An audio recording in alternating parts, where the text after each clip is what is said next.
We were just throwing ideas around, and true to form, Russell said, why isn't it just a great big whale in a warehouse?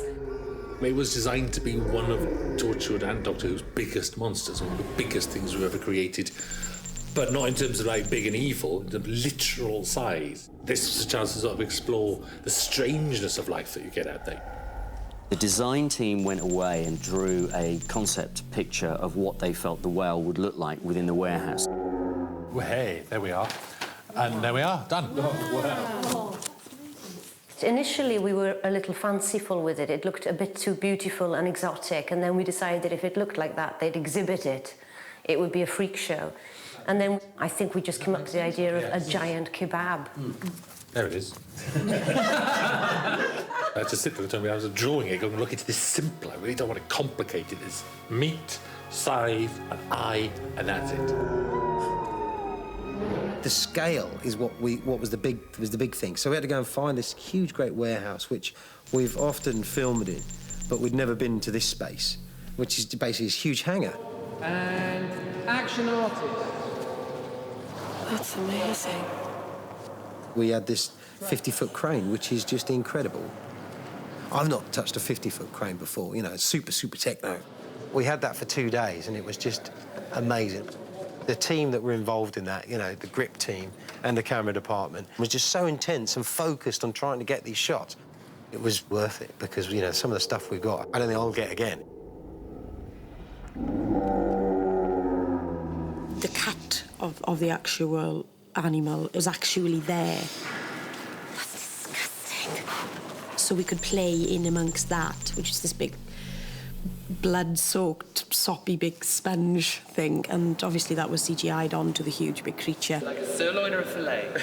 It's a good laugh to do as well, you know, because there's nothing there. You're just looking at something and, you know, so where's the eye then? So the eye, you see it opens here and you're there and this is there, and how big is it? And, you know, they're telling you all this.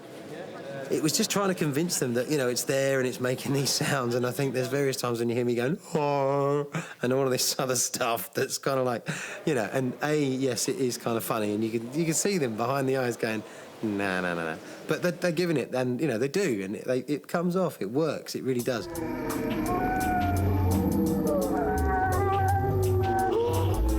We'd had a little show on the computer of something of what it was going to resemble.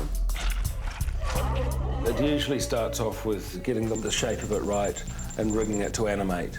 So that's all this is really, is just, this is the first shot where Reese sees it for the first time. Just keeps growing, no matter how much we cut it. That's the final model which everything is based on. This is a close to completed shot. That one there gives us detail and texture to the lighting. Well, that's a reflection pass, because it's an undersea creature. They're keeping it wet to keep it alive. So those are reflections which we subtly add in over the top of this, which was just the basic colour, that's the basic texture of it, and then that's the final result.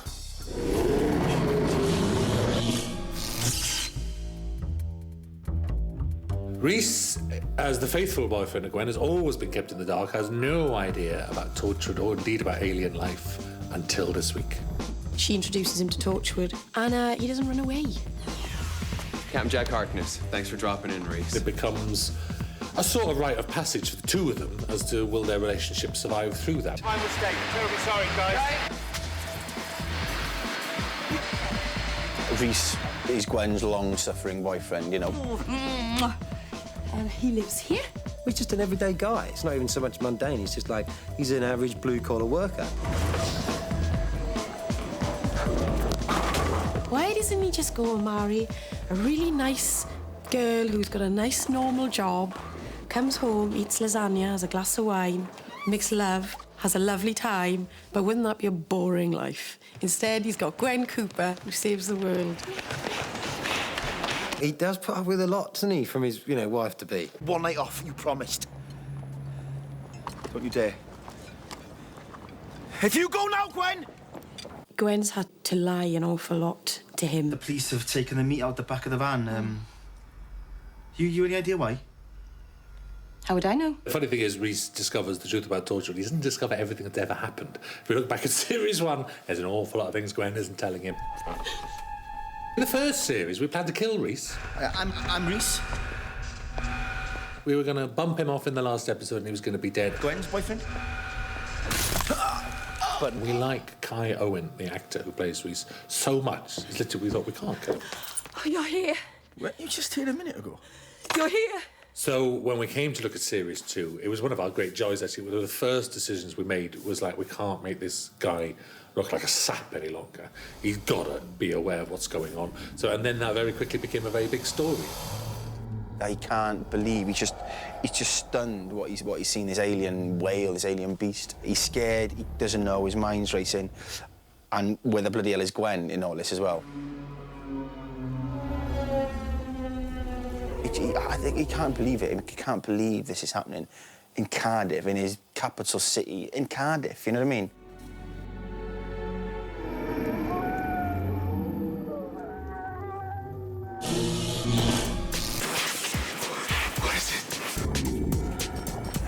This is the finale to episode 4, where Torchwood come to save the whale, save the beast, save the alien. And action. Dale, don't be an idiot. Show yourself, my super delivery boy! Yanto and Reese are hostage, and Reese dives in front of Gwen and takes the bullet for her in his shoulder. So, good scene. Long scene, but good. Bang, bang, bang, bang.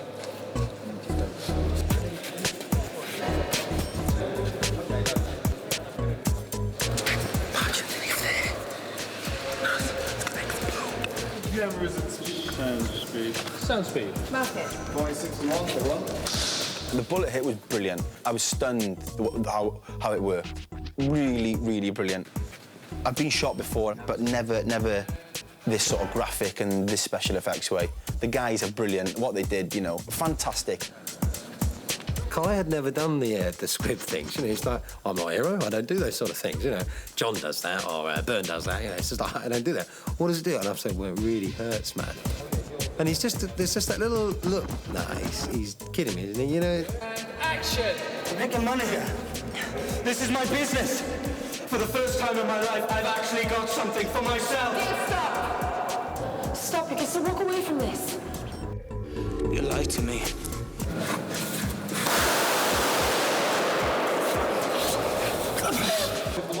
Not bad. Okay, and cut. Cut there. And the shirt, the jacket, the blood and all that. Fantastic. No! But, you see, and I think that is a general reaction, you know, because no matter what anyone tells you, it does naturally nip. It nips a bit, I think is the word. It's okay. Sorry. Shh, breathe. Cut there. And you actually feel, you know, a little push. Nothing massive, but you know, it helps. It was great. So there's a genuine sort of like, from him, which I think was a great reaction, you know. For a big lad, it was a great reaction, you know.